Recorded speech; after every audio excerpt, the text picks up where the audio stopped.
primeiro, Daniel capítulo 6. Dário achou por bem nomear 120 sátrapas para governar todo o reino, e designou 3 supervisores sobre eles, um dos quais era Daniel. Os sátrapas tinham que prestar contas a eles para que o rei não sofresse nenhuma perda. Ora, Daniel se destacou tanto entre os supervisores e os sátrapas por suas grandes qualidades que o rei planejava tê-lo à frente do governo de todo o império. Diante disso, os supervisores e os sátrapas procuraram motivos para acusar Daniel em sua administração governamental, mas nada conseguiram. Não puderam achar nele falta alguma, pois ele era fiel, não era desonesto nem negligente. Finalmente, esses homens disseram: jamais encontraremos algum motivo para acusar Daniel, ao menos que seja algo relacionado com a lei do Deus dele. E assim os supervisores e os sátrapas, de comum acordo, foram falar com o rei. Ó rei Dário, vive para sempre. Todos os supervisores reais, os prefeitos, sátrapas, conselheiros, governadores, concordaram que o rei deve emitir um decreto ordenando que todo aquele que orar a qualquer deus ou a qualquer homem nos próximos 30 dias, exceto a ti, ó rei, seja tirado na cova dos leões. Agora, ó rei, emite o decreto e assina-o para que não seja alterado conforme a lei dos medos e dos persas, que não pode ser revogada. E o rei Dário assinou o decreto. Quando Daniel soube que o decreto tinha sido publicado, foi para casa, para seu quarto, no andar de cima, cujas janelas davam para Jerusalém, e ali fez o que costumava fazer. 3 vezes por dia ele se ajoelhava e orava, agradecendo ao seu Deus. Então aqueles homens foram investigar e encontraram Daniel orando, pedindo ajuda a Deus. E foram logo falar com o rei acerca do decreto real. Tu não publicaste um decreto ordenando que nesses 30 dias todo aquele que fizer algum pedido a qualquer deus ou a qualquer homem, exceto a ti, ó rei, será lançado na cova dos leões?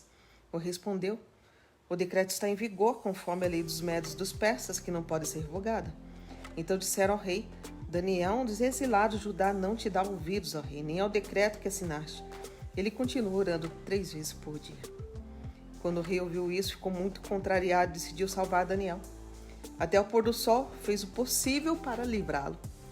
Mas os homens lhe disseram: lembra-te, ó rei, de que, segundo a lei dos medos dos persas, nenhum decreto e édito do rei pode ser modificado. Então o rei deu ordens e eles trouxeram Daniel e o jogaram nas covas dos leões. O rei, porém, disse a Daniel que o seu Deus, a quem você serve continuamente, o livre. Taparam a cova com uma pedra e o rei a selou com seu anel selo e com os anéis dos seus nobres, para que a decisão sobre Daniel não se modificasse. Gente, dá pra gente ver, né, o que vai dar essa história, né? Você já sabe, mas assim, só vamos ver aqui. Você vê, a princípio, né, tinha começado ali o reino ali dos medos e dos persas sobre, né, a Babilônia, né, estava vindo lá do Nabucodonosor, passou ali rapidamente ali sobre o seu filho Belsazar, teve aquela situação toda ali da mão que aparece ali na parede escrevendo, né, mene tekel parsin, pesado fosse na balança, né, enfim, e acabou que agora então Daniel está ali. Dário achou bem nomear 120, né, sátrapas para governar o reino. Desses 120 sátrapas, uma espécie de prefeitos, 3 supervisores, ou uma espécie quase que presidentes, né? Dentre eles, Daniel era um deles, por inveja dos demais, queridos, porque a palavra do Senhor fala assim que tudo que Daniel fazia era com excelência, havia um destaque, havia um certo... Fala no versículo 3, né? Daniel se destacou tanto entre os supervisores e por suas grandes qualidades. Exatamente. E eles sabiam que a decisão do rei já era planejar colocar ele à frente de governo de todo o império, né? De tudo. Então aquela coisa, nós precisamos derrubar ele, descredenciar ele, achar alguma coisa. Mas o duro é que eles procuram, eles investigam e não conseguem achar nada. Então, o que eles observam? Que se eles pudessem achar alguma coisa, só seria se eles buscassem alguma coisa na lei do Deus de Daniel. Então o que acontece? Eles chegam para o rei Dário agora e falam assim: rei Dário, olha, o povo, né, os sátrapas, né, as pessoas que estão, as autoridades, estão dizendo que o senhor acha da gente fizer um decreto que por 30 dias ninguém adore outro Deus a não ser o rei. né? Sabe aquela bela história, assim, aquela máxima assim, a voz do povo é a voz de Deus? É mentira, olha só, porque aqui era uma mentira. O povo não estava dizendo coisa nenhuma, era uma coisa que eles inventaram ou que eles induziram para que realmente, né, o rei, né, ouvindo isso, fosse o quê? Sugestionado a fazer um decreto, porque na verdade a intenção deles era enquadrar Daniel. Tá? E o rei, né, por ouvir esses homens que representavam o povo, aquela coisa dos representantes do povo, dos políticos aí, né, que eleitos pelo povo, né, aquela coisa terrível, né, aquela coisa, enfim, então agora ele faz esse decreto, né, sem imaginar qual é a intenção, né, dessas leis, desse decreto, e agora, né, ele é cobrado por esse próprio decreto, porque agora então o que acontece? A gente vê que Daniel não mudando o seu estilo de vida, não mudando a sua fé, continua orando a Deus, né? 3 vezes ao dia, e agora esses homens vão até o rei e falam assim, olha, o senhor não fez um decreto e que segundo os medos e persas não pode ser revogado? Pois é, Daniel está quebrando isso e ele precisa então agora ser lançado na cova dos leões.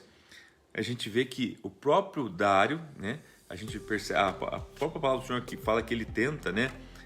Durante todo o dia, né? Fica até o final, tentando uma maneira de livrar Daniel. Isso está no 14, até o pôr do sol fez o possível para livrá-lo. Não tendo como, ele então lança, né, Daniel lá, sela, né, com uma pedra, né, com seu anel, enfim, mas deseja, né, a gente percebe assim que pode-se dizer assim do fundo do coração dele, que o Deus de Daniel o livre. Que o seu Deus a quem você serve continuamente, o livre, está no 16. 16, né? Então você vê que ele tapam ali a cova com uma pedra. A cova com uma pedra, tá? E agora a gente vai ver o que acontece, né? Porque, né, via de regra, Daniel está fadado agora à morte. Mas vamos ver o que acontece agora neste momento. Tendo voltado ao palácio, o rei passou a noite sem comer e não aceitou nenhum divertimento em sua presença. Além disso, não conseguiu dormir. Logo ao alvorecer, o rei se levantou e correu para a cova dos leões. Quando ia se aproximando da cova, chamou Daniel com voz que revelava aflição. Daniel, servo do Deus vivo, será que o seu Deus, a quem você serve continuamente, pôde livrá-lo dos leões? Daniel respondeu, ó rei, vive para sempre. O meu Deus enviou seu anjo, que fechou a boca dos leões. Eles não me fizeram mal algum, pois fui considerado inocente à vista de Deus. Também contra ti não cometi mal algum, ó rei. O rei muito se alegrou e ordenou que tirasse Daniel da cova. Quando tiraram da cova, viram que não havia nele nenhum ferimento, pois ele tinha confiado no seu Deus. E por ordem do rei, os homens que tinham acusado Daniel foram atirados na cova dos leões, junto com as suas mulheres e os seus filhos. E antes de chegarem ao fundo, os leões os atacaram e despedaçaram todos os seus ossos. Então o rei Dário escreveu aos homens de todas as nações, povos e línguas de toda a terra, paz e prosperidade. Estou editando um decreto para que em todos os domínios do império os homens temam e reverenciem o Deus de Daniel, pois ele é o Deus vivo e permanece para sempre. O seu reino não será destruído, o seu domínio jamais acabará. Ele livra e salva, faz sinais e maravilhas nos céus e na terra. Ele livrou Daniel do poder dos leões. Assim Daniel prosperou durante os reinados de Dário e de Ciro, o persa. Gente, esse rei estava torcendo, por ele. Eu quero chamar a atenção, porque no versos 20 fala assim, né? Quando ia se aproximando da cova, o rei, né? Primeiro, gente, que rei que vai para casa, não dorme direito, que não dorme, come, não se alegra, não come, fica sem dormir. Ele estava confiante ali. Não, ele estava torcendo, né? Quase quase parece que ele estava orando ali. Tipo... E Deus chama atenção, porque ele fala assim, ó, né? Que quando ele, né? Ele se aproximava da cova chamando Daniel com voz que revelava aflição. Ele chama atenção a palavra aflição. Ele estava aflito, ele estava numa expectativa, ele estava torcendo, gente. Então você veja assim que, tipo assim, o quanto ele gostava de Daniel e o quanto ele não estava concordando com aquilo. Ele estava cumprindo algo que ele fosse, era um decreto, lei dos persas. Tinha sido a palavra dele, né? Mas ele estava torcendo para Deus ter livrado Daniel. E a ponto é que quando ele percebe, né, que Deus livrou, então para ele foi um regozijo, foi uma conversão, foi uma oportunidade que ele vê. E olha quanta coisa gera com isso. Gera uma oportunidade dele fazer justiça, porque agora então ele pega aqueles caras que denunciaram Daniel e agora ele faz vingança. Observe que agora ele põe não só os caras que denunciaram Daniel, mas a família toda, ele põe na cova dos leões. Os leões devoram aqueles povos, ou seja, comem, destroem, né? Ele não só isso, mas ele faz um edito depois. Ele faz um decreto, agora fazendo com que o quê? Com que todo o povo daquelas províncias agora venha adorar o Deus de Daniel. Gente, é assim, eu falo que nós temos que pregar o evangelho e convencer vocês, as pessoas, a aceitar Jesus, né? Naquela época lá, ele falou assim, agora é o seguinte, não é convencimento, agora é ordem, agora é lei. Você vai adorar a Deus. Gente do céu, eu fico pensando, imagina hoje o nosso Congresso Nacional, né? Aí que o STF da vida, aí, esses que ficam, país laico, né? Aquela coisa assim. Imagina hoje acontecer alguma coisa e falar assim, não, a partir de hoje você não tem opção. Você vai adorar, né, o Deus que é o único Deus, que é o Deus verdadeiro, que é aquele que livra da cova dos leões. Gente do céu, eu falo assim, isso aqui foi algo tão terrível. Agora, partiu tudo da onde? De um posicionamento, de uma pessoa que é fiel, que enfrentou a morte, que não teve medo de morrer, que não teve medo de perder a sua própria vida, que não negociou, que não... Ele não negocia valores, né? Exato. Então você veja não assim, negocia, coisa que não se vê mais hoje, gente. É difícil você ver um Daniel hoje, porque as pessoas, são cheias de né, conjecturas, de situações assim que, né, aquela coisa, não, mas é que, assim, justificativas, né?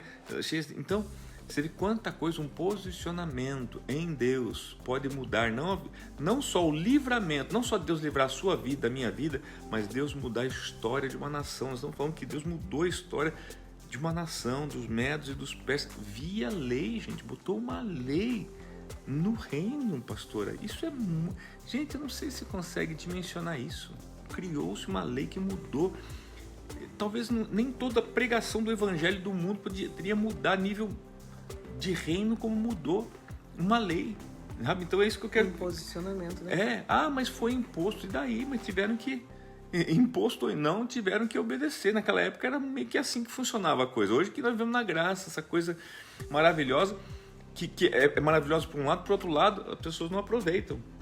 Né?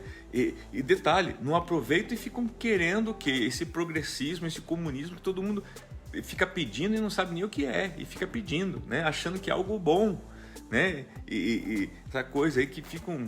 Enfim, não vamos nem entrar nesse mérito. Mas enfim, então, gente, o verso 28 acaba, assim Daniel prosperou durante os reinados de Dário e Ciro, o persa. Se posicionando e Deus o honrando. Como é que você Deus vai prosperar? Deus salvando, e como os amigos dele diziam, salvando não. Como é que eu vou prosperar, pastor vai prosperar, você vai prosperar durante o reinado que se chama hoje. Tá bom? Fiquemos com essa mensagem nesse dia. E como o próprio rei declarou, né? Daniel, servo do Deus vivo. Nós servimos a esse Deus vivo. É verdade, tá bom?